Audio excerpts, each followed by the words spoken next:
Hello Julia, écoute, merci d'être avec moi aujourd'hui pour ce petit enregistrement. L'idée, c'est que tu nous partages un peu ton quotidien en tant que consultante RSE.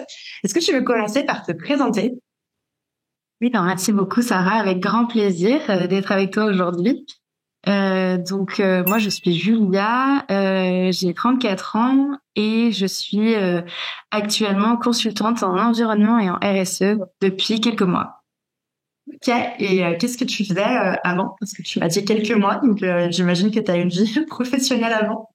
Ouais, quelques mois à 100% parce que j'avais déjà commencé cette activité de consultante depuis plus d'un an à côté, en parallèle de mon activité salariale.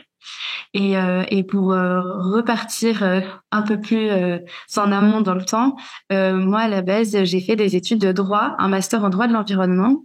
J'ai exercé en tant qu'avocate en droit de l'environnement à Paris pendant quelques années, et ensuite j'ai quitté le barreau et je suis partie en entreprise parce que j'avais envie d'avoir plus d'impact dans ce que je faisais, d'être plus alignée avec mes valeurs et voilà le monde que j'avais envie de dessiner. Et donc je me suis réinstallée dans le sud de la France, là où je suis originaire, et j'ai travaillé en start-up d'abord, start-up à impact social et environnemental. On travaillait sur le geste de tri et la réduction de la pollution plastique. Et ensuite, j'ai travaillé 4 ans en entreprise d'insertion, justement pour travailler sur ces sujets d'impact social et d'inclusion. J'ai officiellement lancé mon activité. Alors d'abord en mai 2023, un jour par semaine, où j'ai justement testé cette activité de conseil, ce qui m'a permis d'avoir une transition quand même en douceur. Et quand je me suis sentie assez à l'aise et en confiance, et ben j'ai quitté mon CDI avec l'accompagnement de l'entreprise pour laquelle j'ai travaillé, et j'ai suivi la formation de la Barack Impact qui m'a permis de me lancer. Donc c'était un timing parfait. Top. Trop bien, j'avais totalement oublié que tu avais eu une transition qui était à un jour par semaine. Comment est-ce que tu as pu mettre ça en place concrètement? Parce que ça, je pense que c'est quelque chose de hyper intéressant pour les gens qui sont en poste actuellement. Ouais, franchement, c'est moi si les personnes qui nous écoutent ont la possibilité de le faire, moi je trouve que c'est une transition qui permet de se sentir un peu plus en sécurité, plutôt que de passer du tout au tout, Ouais. de je suis salariée à temps plein à je me retrouve du jour au lendemain dans le grand bain. Moi en fait j'ai demandé à mon employeur de pouvoir passer à 80% pour pouvoir tester cette activité de conseil, ce qui a été accepté. Et donc ça m'a permis un jour par semaine d'aller travailler chez mon client, euh, euh, et de pouvoir tester cette activité, voir si moi je me sentais à l'aise dans cette posture-là de consultant, et voilà, de pouvoir avoir une transition en douceur pendant cette année-là, et de prendre du coup une décision qui soit réfléchie au bon sens. Et aussi, ce qui était plus facile même en termes administratifs, etc., c'est que j'ai pu juste créer une activité d'auto-entreprise qui est Mm. cumulable en fait avec cette activité de salariat, sans frais annexes, etc., ce qui peut aussi être un frein quand on veut se lancer. Et euh, et activité que j'ai pu transformer derrière en société, là au moment où je me suis lancée à 100%. Donc c'était aussi pas mal parce que entre le fond et la forme, il peut y avoir énormément de choses à faire quand on décide de se lancer. Ouais. Donc une bonne transition sur tous les plans. Super. Et donc, quand tu étais à une journée par semaine, donc tu disais que tu allais chez ton client, donc tu avais trouvé un client. Comment est-ce que tu avais trouvé ce premier client? Alors en fait, du coup, moi, comme je te disais, j'ai été avocate pendant quelques années. Donc j'ai fait des études de droit. Ensuite, j'ai passé le barreau de Paris.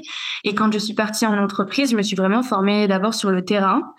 Et comme j'ai pris des missions très diverses et variées, que ce soit dans la communication, le commercial, etc., j'avais besoin de me former, et pour prendre confiance en moi sur ces missions-là, et en termes de légitimité. Et en fait, j'ai fait un master à l'IAE d'Aix-en-Provence en parallèle, pour me former sur tous ces sujets de finance, compta, marketing, communication, etc. Ce qui a été hyper formateur et ce qu'il est aussi aujourd'hui derrière quand on veut monter sa structure. Et en fait, de faire cette formation, ça m'a vraiment ouvert l'esprit et j'ai eu envie d'aller échanger avec des entreprises du territoire pour voir si un profil comme le mien pouvait les intéresser. Et en fait, je suis tombée pile au bon moment parce que au moment où j'ai contacté cette entreprise, en fait, ils cherchaient un consultant pour les accompagner sur ces sujets environnementaux. Donc vraiment un concours de circonstances ou le karma, je sais pas, mais en tout cas, du coup, ça m'a lancé. Donc vraiment juste parce que j'ai voulu aller échanger avec des entreprises du territoire qui étaient aussi intéressées pour échanger. Et en fait, je suis tombée bon. Ok. Et du coup, concrètement, quand tu dis échanger avec des entreprises du territoire, qu'est-ce que tu as fait? T'es allé sur LinkedIn, tu leur as envoyé un message, tu as pris l'annuaire, tu les as appelés. Enfin, vraiment, dans le concret. En fait, dans le concret, je me suis... donc moi, ça fait plus de 6 ans que j'habite à Marseille. Du coup, j'ai travaillé dans 2 structures différentes où j'étais beaucoup dans du développement. Donc, du coup, je me suis aussi créé un réseau de partenaires et de personnes que je pouvais recontacter. En fait, j'ai demandé à une personne de me mettre en relation avec la bonne personne dans cette structure-là. Voilà, en disant, bah voilà, les sujets de RSE et d'environnement, aujourd'hui, il y a quand même très peu d'entreprises qui s'y désintéressent. Alors ensuite, elles font en fonction des moyens et aussi des contraintes qu'elles ont. Mais en tout cas, elles sont souvent quand même hyper intéressée d'échanger, je trouve, avec des structures qui se lancent là-dedans et donc du coup elles étaient hyper intéressées pour échanger là-dedans. Après ça a mis quand même à peu près 6 mois parce que c'est quand même une grande entreprise et donc ça a mis 6 mois pour aboutir à du coup cet accompagnement. Donc faut quand même aussi avoir ça en tête. Ouais, carrément. Ouais, super retour. Et donc, bon, donc, t'as fait cette période de transition, une journée par semaine, puis je t'ai lancé à 100%. Concrètement, qu'est-ce que tu fais donc pour cette entreprise ou pour tes autres clients? C'est quoi tes missions au quotidien dans ton quotidien de consultante en environnement et RSE? Moi, ce que j'ai voulu faire, c'est aussi mettre à profit les compétences que j'ai acquises, que ce soit durant mes études ou après dans mes précédentes expériences. Moi, ma plus-value, elle est vraiment sur la partie juridique et aussi réglementaire. Alors aujourd'hui, je suis pas réinscrite au barreau, je suis vraiment consultante. Donc, je vais accompagner les entreprises sur la partie veille réglementaire. Dégrossir les textes juridiques aujourd'hui et les contraintes réglementaires auxquelles les entreprises doivent faire face, et ensuite d'accompagner les services qui sont visés par ces réglementations-là, les aider en fait au déploiement de ces contraintes réglementaires. Et ensuite, moi, j'ai envie de proposer un accompagnement 360. C'est vraiment depuis la contrainte jusqu'aussi à la prise de conscience et au fait qu'on ait envie d'aller plus loin que seulement ce que la réglementation nous contraint à faire, et justement réfléchir de manière plus stratégique à aujourd'hui quel rôle l'entreprise a envie de jouer dans la société et quels sont ces enjeux sociaux et environnementaux et comment elles peuvent vraiment les intégrer dans leur stratégie. Donc après, je vais aller proposer des missions de consultants RSE spécifiques. Donc là, de l'audit jusqu'à la mise en place d'un plan d'action RSE et le rôle d'un responsable RSE externalisé. C'est vraiment aussi ça que j'ai envie de proposer de par cette veille réglementaire-là et aussi d'accompagnement. Ok, c'est super ce que tu dis parce que c'est vraiment un conseil qu'on donne, c'est toujours de se spécialiser en fonction des expériences passées. Donc toi, c'est top ton positionnement, tu es vraiment sur la veille, les réglementations, tout ça parce que tu utilises ce que tu as fait par le passé. Et concrètement, imaginons on est lundi matin, tu arrives quand tu te lèves, tu arrives au travail, vraiment ta journée, elle ressemble à quoi aujourd'hui? Alors elle varie pas mal en fonction des missions que j'accepte. Ça peut être donc par exemple dans le cas d'un accompagnement annuel que je fais avec un client une fois par semaine, tous les jeudis ils vais dans leur bureau et c'est la journée dédiée à ce client. Donc typiquement ça va être une journée où je me lève et je vais chez mon client toute la journée et je vais aller les accompagner en fonction des différents sujets du moment qui ont été remontés. Et ensuite, alors c'est vraiment super variable, je trouve, et c'est ce qu'il faut aimer, je pense, quand on se lance aussi en tant qu'indépendant et en consultant, c'est-à-dire que il y a des semaines où ça va être il va y avoir des missions hyper denses, donc on va avoir énormément de mails à traiter, de réponses à faire aux clients et des visios avec des présentations, et des semaines qui vont être moins denses en termes de production de contenu. Et donc là, ça va être les moments où on va plutôt travailler sur des sujets de forme, de comptabilité, de mettre à jour sa communication, de travailler ses présentations et puis de travailler aussi l'après, ce qui est un peu le cas parce qu'on commence à rentrer dans l'été, donc les petit à petit les clients partent en vacances, le rythme de travail il diminue un petit peu et donc ça permet aussi de se concentrer finalement déjà sur septembre quoi et de préparer l'après. Donc je pense qu'il y a aussi on est toujours en train de préparer de produire pour maintenant et aussi de préparer l'après. Bah non, mais c'est exactement ça. Tu as deux casquettes. La casquette un peu entrepreneur où il faut préparer l'après, faire la comptabilité, gérer l'entreprise, et la casquette vraiment consultante, produire tes clients, des livrables, etc. Tu parlais de production. Concrètement, qu'est-ce que tu mets dans la production pour ceux qui sont pas encore familiers avec vraiment tous les livrables, etc. Est-ce que tu peux m'en dire un peu plus sur ça? Oui, complètement. Et donc moi sur la partie, il y a plusieurs types de production.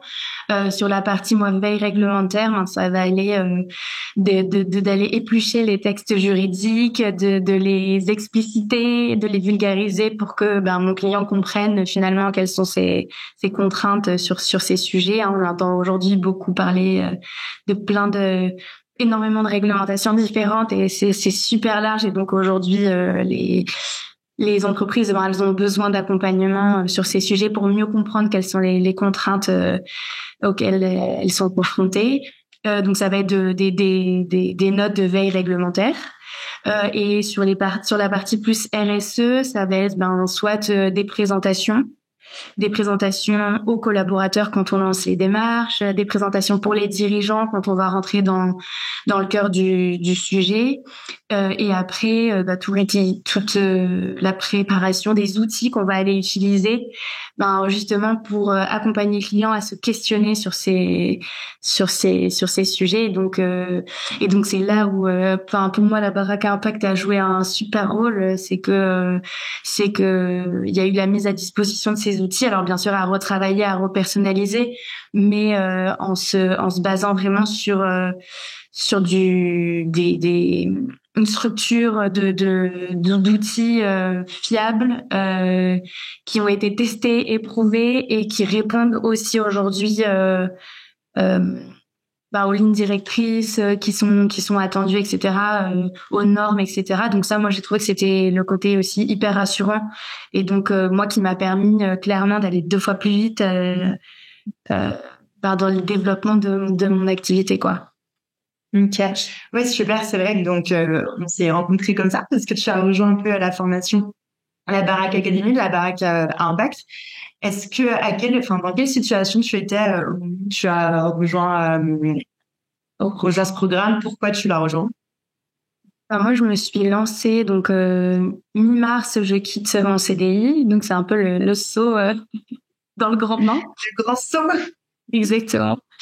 Et donc là, je prends connaissance sur les réseaux de cette formation. Et moi, c'était le moment où, donc en fait, dans mes précédentes expériences, j'avais accompagné, j'avais cette casquette de responsable référent RSE, mais j'avais pas encore fait d'accompagnement vraiment de A à Z. Et j'avais besoin un peu d'avoir ce recul, un peu cette big picture de quand on a travaillé plusieurs années dans une entreprise. Et donc moi, c'est vraiment à ce moment-là Donc c'est cette partie contenu qui m'a hyper intéressée en me disant ben super, et en plus il y a un coaching individualisé. Donc c'est-à-dire que là moi mes cas clients que j'ai, je vais pouvoir aussi aller les challenger avec un regard extérieur, ce qui est hyper intéressant, et avec d'autres consultants ou d'autres personnes en tout cas dans la même réflexion que moi. Et aussi sur cette partie structuration administrative, communication, etc. Parce qu'en fait, au moment où je me suis lancée, mon réseau a super bien joué son rôle et moi j'adore échanger avec les personnes, etc. Et là je me suis rendu compte que ça revenait aussi vers moi parce que j'avais des premières demandes, mais du coup aussi un peu paniquée d'avoir ces premières demandes en disant oh là là, mais je me suis pas du tout encore structurée. Donc du coup ça m'a permis vraiment de me dire ok, en fait je suis pas toute seule. Ce qui est hyper important, je pense, quand on se lance, c'est de pouvoir aussi rentrer dans une communauté qui soit aussi fiable et structurée. Enfin, et moi je trouve que c'était vraiment le cas de la baraque Impact, parce que des réseaux il y en a plein aujourd'hui. Mais je trouve que c'est aussi bien d'être dans des réseaux bien spécialisés où on peut rencontrer d'autres personnes avec les mêmes problématiques et aussi des accompagnateurs qui soient compétents et qui savent vraiment de quoi ils parlent quand ils nous accompagnent. Et donc moi ça a vraiment joué ce rôle d'accélérateur. En fait, je me rends vraiment compte. Enfin, je pense que je ferai un petit bilan à la fin de l'été, mais je pense clairement d'accélérateur. Donc là, en l'espace de avril, mai, juin, enfin ça a été 3 mois super denses. Mais qui m'ont vraiment permis de mettre le pied à l'étrier, de me faire confiance et d'y aller. Ok, ouais, super. Donc, tu as parlé du coaching personnalisé sur ta première mission, de la communauté. Qu'est-ce qui t'a le plus aidé dans la Baraque Academy? Alors, tu as parlé des outils. Est-ce que tu vois autre chose? Est-ce qu'il y a un point en particulier qui t'a aidé? Le fait qu'on y ait un accompagnement, alors c'est dense parce qu'on est sur 2 mois et demi, sur 2 mois et demi avec toutes les semaines des nouveaux sujets, des cours à regarder, enfin finalement des formations en ligne à regarder de notre côté, et des rendus aussi parce qu'on nous demande aussi nous d'avancer dans notre réflexion et en fait aussi d'avoir ces deadlines. En fait ça nous oblige à prendre le temps d'avancer dessus dès lors que on a vraiment envie de suivre le rythme, parce qu'on sait que tous les jeudis on a ce live où on va pouvoir poser nos questions. Et donc en fait finalement si on n'a pas regardé le live, si on n'a pas regardé la formation en ligne, si on n'a pas fait nos exercices, en fait on sera pas vraiment en mesure de poser nos questions et du coup on sera pas en mesure aussi nous d'avancer dans notre réflexion. Donc je trouve que ça donne un rythme. Donc moi je pense qu'il faut quand même avoir conscience de ce rythme-là aussi quand on commence, et de se dire moi je conseille à tout le monde. Moi j'avais des semaines hyper denses, mais je prenais quand même le temps de le faire, que ce soit dans le train, le soir. Et voilà, moi je trouve que c'est ça. Et aujourd'hui là où ça me sert vraiment, c'est que là je commence à faire d'autres accompagnements. Et en fait, ça m'aide. Je revois en fait aujourd'hui. Là, je suis au milieu de ma deuxième revisionnage des lives en fait, parce que en fait, parce que des lives et aussi de la formation, enfin des deux, parce que en fait, j'ai pris beaucoup de recul et là, quand je refais les formations, ça m'aide vachement en fait pour les conseils que je donne à mes clients, et donc d'avoir aussi ce contenu post formation, c'est super quoi. Ok, trop bien, merci pour le retour. Comment tu te sens du coup aujourd'hui pour la suite dans ton activité entrepreneuriale? Écoute, je me sens super bien, je suis super contente. Ça m'a aussi confortée dans le fait que j'ai pris la bonne décision. Ça aide aussi à se sentir légitime, et c'est aussi beaucoup ce qui a été dit par du coup Charlotte Briand, qui était ta binôme du coup sur la partie vraiment RSE. C'est de se dire qu'en fait on était outillés pour y aller, qu'on a une vraie méthodologie, et ça se dit, ça vraiment ça permet de prendre confiance en soi et de se dire ok, en fait moi je me lance, ok j'ai des doutes, mais en fait je suis bien formée, Donc je suis en capacité d'y aller. Maintenant, à moi de compléter mes connaissances, de continuer à les mettre à jour, etc. Mais du coup, moi, j'ai vraiment adoré cet accompagnement-là, et aussi le fait de pouvoir rencontrer des personnes qui sont dans la même réflexion. Alors, potentiellement plus ou moins à des stades avancés dans la mise en place de leur structure, mais moi, je retrouve aussi des personnes qui sont au même stade que moi. Et demain, par exemple, j'ai un rendez-vous téléphonique avec un autre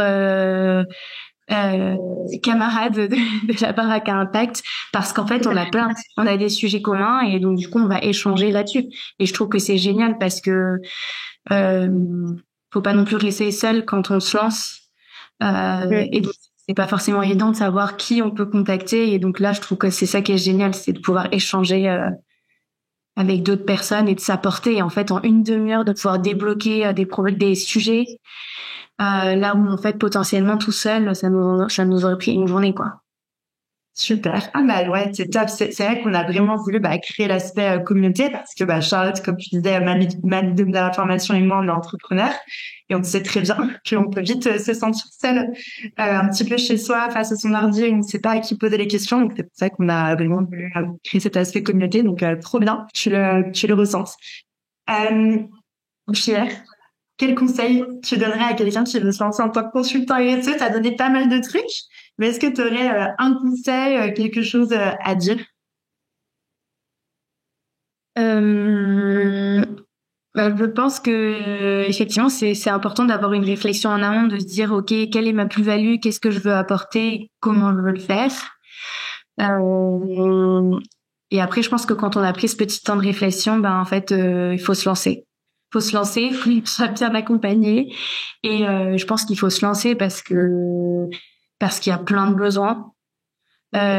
Aujourd'hui, je pense que les entreprises, et pas que d'ailleurs, il y a les entreprises, mais en fait, il y a aussi les associations, les collectivités territoriales qui sont ces structures-là, elles sont en pleine réflexion sur, en fait, aujourd'hui, il y a des urgences et il y a des enjeux sociaux, il y a des enjeux environnementaux, il y a des enjeux de gouvernance. Je pense qu'il y a plein de personnes dans ces structures qui ont envie d'amener une autre réflexion, et aussi de construire un peu un nouveau monde avec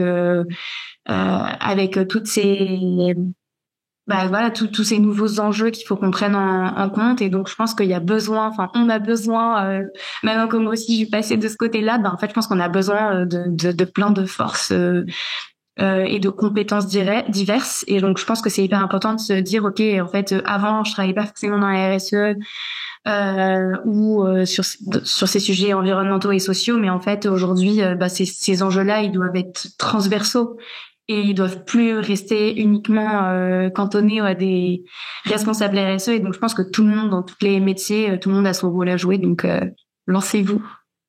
Super. Merci Julia. Après, donc, c'est un très bon conseil.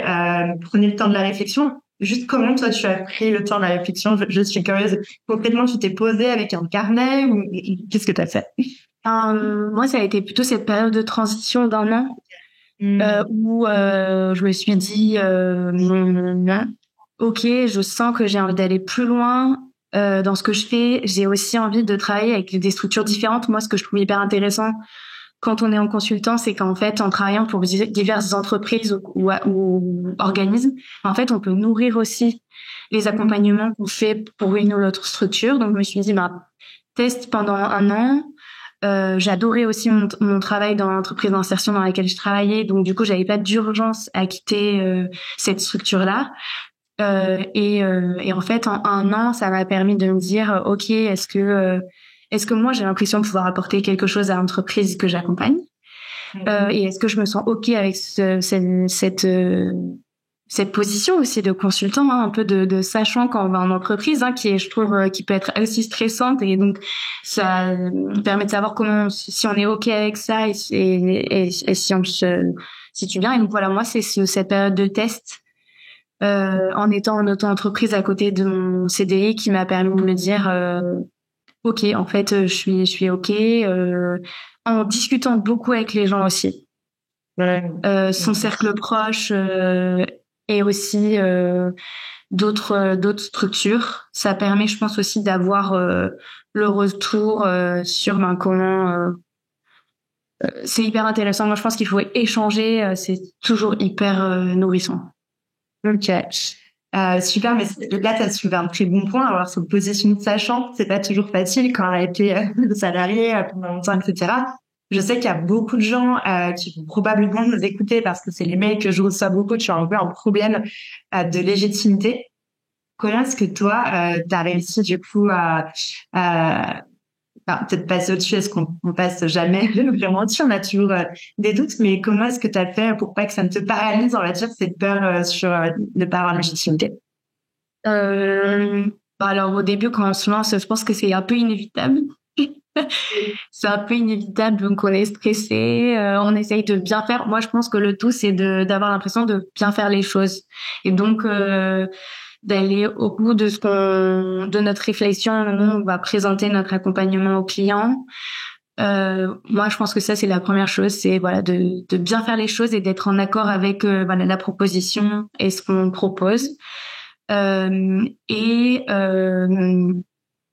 en fait aussi d'être en capacité de dire au client quand on ne sait pas, qu'on n'a pas la compétence, ben soit de lui dire ok, c'est la première fois que je fais cet accompagnement là, donc d'être en accord avec la proposition et financière et de fond qu'on va lui proposer. Le client comme ça il accepte aussi en connaissance de cause. Oui, le sujet. Ou alors, ben, en fait, et je pense que c'est vraiment aussi le but de la baraque à impact, hein, et nous, on a déjà commencé avec Charlotte à travailler en binôme sur un des clients qu'on accompagne. C'est-à-dire que, ben, en fait, moi, je me lance, je sais ce que je sais faire, je sais aussi ce que je ne sais pas faire. Et donc, ben, d'aller chercher les bonnes personnes avec qui travailler, qui ont ces compétences-là. Aujourd'hui, la LSE, l'environnement, le social, c'est hyper large. Il y a un nombre de sujets impressionnant puisque ça s'applique aujourd'hui à tous les secteurs, toutes les tailles d'entreprise. Donc forcément, on peut pas avoir toutes ces casquettes-là et toutes ces compétences. Et en réalité, je pense qu'on les aura jamais. Donc du coup, hyper intéressant d'aller chercher les partenaires avec qui travailler. Je pense qu'on gagne du temps, on gagne en qualité, on gagne aussi en formation parce que finalement on échange. Donc moi je pense que c'est ces deux conseils que j'appliquerai, être en accord avec ce qu'on propose et aller chercher les bons partenaires avec qui travailler ou derrière recruter si c'est dans cette direction qu'on a envie d'aller.